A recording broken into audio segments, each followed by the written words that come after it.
Alright guys, just testing out the S-Cinetone versus the standard picture profile on the ZV-E1, just to see what we're looking at, see how it looks, and what's going on with it. So, if you put on S-Cinetone, this is what you're going to get. Alright, this is 30 frames per second.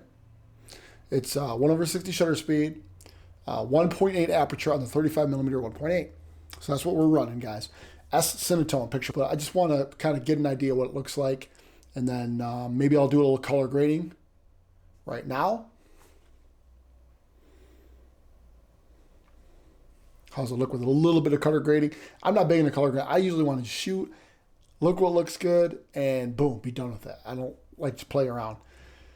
But I want to just kind of get an idea of what it looks like. If you put on S-Cinetone, I hear it looks really good. And if you want to play with the colors a little bit, it gives you that flexibility. So I'm running that. So this is S-Cinetone. So we're going to go ahead and switch the picture profile now. We're going to go into the standard picture profile, the default that you would get if you just bought the camera and put it on. This is the standard profile, not S-Cinetone, the standard profile on the ZV-E1. Now, it does allow you flexibility to go in there and add like saturation and all those default levels. And you can change those. So if I wanted to add a little more saturation, like automatically it'll bake it in. I don't necessarily want to do that. I just want to, what's going to be best for the camera when you turn it on and run it. And this is better than S-Cinetone. Looks a little more saturated on my screen, but I'm going to check it out and see what it looks like. All right, now this is S-Log3, which is not going to look good on the camera. And I'm supposed to be overexposed on this. So let me overexpose it by 2 stops here. All right, guys, now this is the S-Log3 Cine 3 Gamut picture profile. Now, obviously, on the exposure thing, it's going to look wonky. They say you expose it 2 stops over, and then you can adjust it. You can add a LUT. In the ZV-E1, you can even add your own LUT.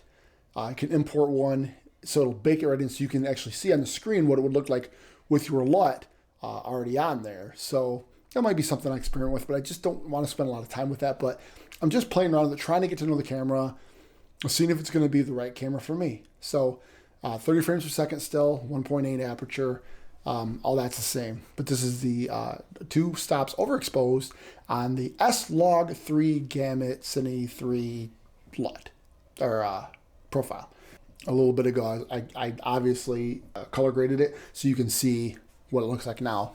So you saw what it did look like and what it looks like now right after I color graded it. And you can compare it to the S-Cinetone and standard and see which one you like. And I wanted to see which one I like because I'm learning and growing just like you, playing around with these things and seeing what works for me and what I like.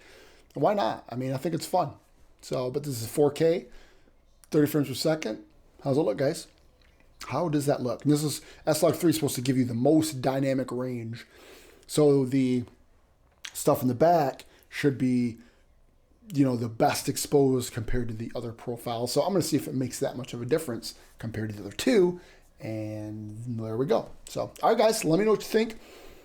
Straight out of camera, S-Cinetone, or the S-Log3 Cinetone 3 Gamut. Once you overexpose it by 2 stops, and then you just add some color or whatever. So let me know what you think. What do you like? Let me leave some comments below what you like, and I appreciate it. Talk to you guys later. Bye.